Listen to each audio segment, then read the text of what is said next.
On est sur le lieu d'un transect. Donc c'est l'un des quartiers de Comble-la-Ville. La commune a été découpée en 17 quartiers. On fait des suivis standardisés, c'est-à-dire qu'on répète toujours de la même façon. À chaque fois dans chaque quartier, il y a des suivis qui sont faits sur les oiseaux, sur les insectes notamment. C'est une gestion qu'on peut faire en ville, comme ça on fait revenir la nature en ville, on réhabitue les gens à voir de la nature, parce qu'en fait les gens, ils n'ont plus été habitués. C'est pour ça on les habite. Donc là il y a quand même quelques plantes sauvages qui sont tolérées. Et bon, c'est plutôt sympa. Et les carottes sauvages, ça c'est de la vipérine très favorable au bourdon.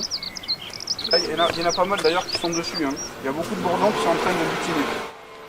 Là, on l'a pas vu, il n'y était pas tout à l'heure. Hein, mais... bon, je sais pas. Mais ça c'est jamais vu.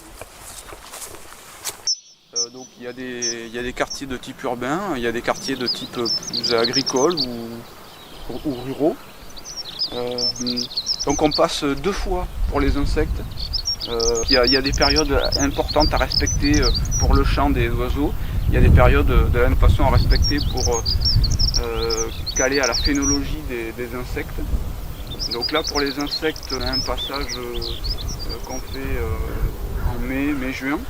Et ensuite un deuxième qui est réalisé en juillet, voire juillet-août.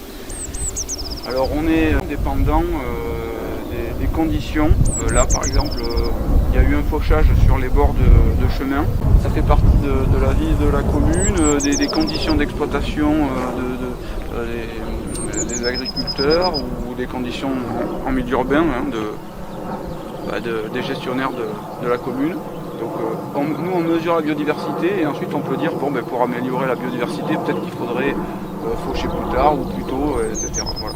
Ici on a un carnet qui nous sert de prise de notes. On va l'organiser de la façon suivante.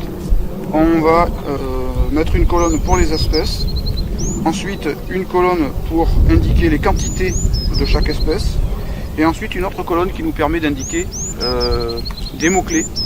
Par exemple pour savoir si un orthoptère, un criquet était en train de chanter, ou pour savoir si les papillons s'accouplent, ou si des libellules sont en train de pondre. Nous on observe les papillons de jour, les libellules, criquets, sauterelles et grillons. Voilà. Et on regarde en avançant sur une distance qui a été déterminée au tout début et qui sera tout le temps la même. On regarde de chaque côté, 5 mètres de chaque côté, tout ce qu'on trouve. Voilà. Donc là c'est parti, on commence.